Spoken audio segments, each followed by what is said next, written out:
Hi friends, welcome back to my channel. Karna ಮಹಾಭಾರತದ ಪ್ರಮುಖ ಪಾತ್ರಗಳಲ್ಲಿ ಒಬ್ಬ. ಈತ ಕುಂತಿಯ ಮೊದಲ ಪುತ್ರ ಮತ್ತು ದುರ್ಯೋಧನನ ಆಪ್ತ ಮಿತ್ರ. ಇವನ ತಂದೆ ಸೂರ್ಯದೇವ. ಇವನನ್ನು ರಾಧೇಯನೆಂದು ಕರೆಯುತ್ತಿದ್ದರು.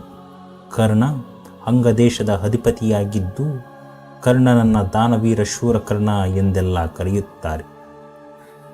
ತನ್ನ ಜೀವನದ ಪ್ರಮುಖ ಭಾಗವಾಗಿ ದಾನ ಧರ್ಮದ ಕಾರ್ಯದಲ್ಲೇ ಮುಳುಗಿರುತ್ತಿದ್ದ ಕರ್ಣ ತನ್ನ ಒಳ್ಳೆಯ ಗುಣಗಳಿಂದ ಸ್ವರ್ಗ ಪಡೆದುಕೊಂಡರೂ ಕರ್ಣನಿಗೆ ಸ್ವರ್ಗದಲ್ಲಿ ತಿನ್ನಲು ಅನ್ನ ಸಹ ಸಿಗಲಿಲ್ಲವಂತೆ.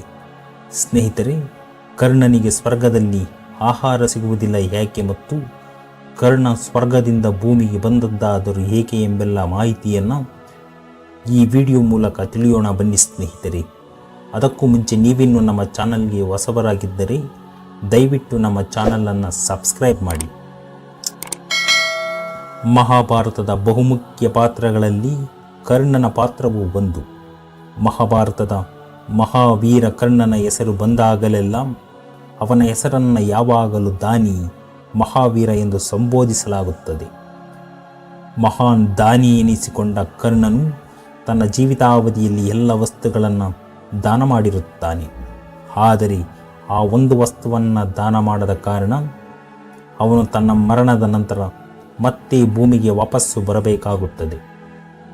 ದಂತಕಥೆಯ ಪ್ರಕಾರ ಪರೋಪಕಾರಿ ಕರ್ಣನ ಆತ್ಮವು ಅವನ ಮರಣದ ನಂತರ ಸ್ವರ್ಗವನ್ನು ಸೇರುತ್ತದೆ.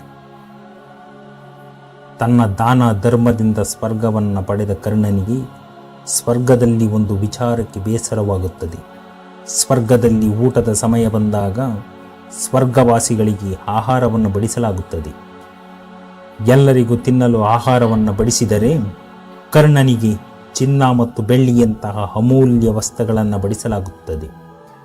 ಇದನ್ನು ಕಂಡು ಉತ್ತರ ಸಿಗದ ಕರ್ಣನು ಯಮನ ಬಳಿ ಹೋಗಿ ತನ್ನ ಕಷ್ಟವನ್ನು ಹೇಳಿಕೊಳ್ಳುತ್ತಾನೆ. ಆಗ ಯಮನು ಕರ್ಣನನ್ನು ಕುರಿತು, ಕರ್ಣ, ನೀನು ನಿನ್ನ ಜೀವನದುದ್ದಕ್ಕೂ ಸಾಕಷ್ಟು ಚಿನ್ನ ಮತ್ತು ಬೆಳ್ಳಿಯನ್ನು ದಾನ ಮಾಡಿರುವೆ. ಆದರೆ ನಿನ್ನ ಪೂರ್ವಜರಿಗೆ ಆಹಾರವನ್ನು ದಾನ ಮಾಡಿಲ್ಲ ಅಥವಾ ಅವರಿಗೆ ಯಾವುದೇ ಪ್ರಮುಖ ಹಬ್ಬ ಅಥವಾ ಹರಿದಿನಗಳಲ್ಲಿ ಆಹಾರವನ್ನು ದಾನದ ರೂಪದಲ್ಲಿ ಕೊಟ್ಟಿಲ್ಲ.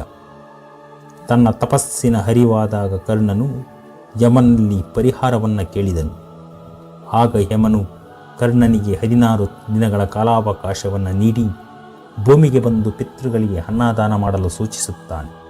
ನಂತರ ಕರ್ಣ ಭೂಮಿಗೆ ಬಂದು 16 ದಿನಗಳ ಕಾಲ ತನ್ನ ಕೈಲಾದಷ್ಟು ಜನರಿಗೆ ಅನ್ನದಾನವನ್ನು ಮಾಡಿ ಶ್ರಾದ್ದ ಕಾರ್ಯವನ್ನು ಮಾಡುತ್ತಾನೆ. ಮತ್ತೆ ಕರ್ಣ 16 ದಿನಗಳ ಕಳೆದು ಸ್ವರ್ಗಕ್ಕೆ ಹೋಗುತ್ತಾನೆ. ಅಲ್ಲಿ ಅವನಿಗೆ ವಿವಿಧ ಬಗೆಯ ಖಾದ್ಯ ಆಹಾರಗಳು ದೊರೆಯುತ್ತದೆ. ಈ ಕಾರಣಕ್ಕಾಗಿ ಹಿಂದೂ ಧರ್ಮದಲ್ಲಿ ಶ್ರಾದ್ದ ಪಕ್ಷವು ಆಹಾರದ ದಾನಕ್ಕೆ ಮಹತ್ತರವಾಗಿದೆ. ಅದರಲ್ಲೂ ಮಹಾಲಯ ಅಮಾವಾಸ್ಯೆಯ ದಿನ ಪಿತೃಗಳಿಗೆ ಅನ್ನದಾನವನ್ನು ಮಾಡಲಾಗುತ್ತದೆ.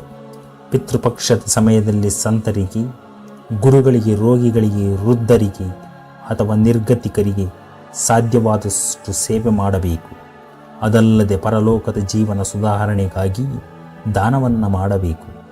ಹಾಗಾಗಿ ಹಬ್ಬ ಹರಿದಿನಗಳಲ್ಲಿ ದಾನ ಮಾಡುವುದು ಬಹಳ ಮುಖ್ಯ.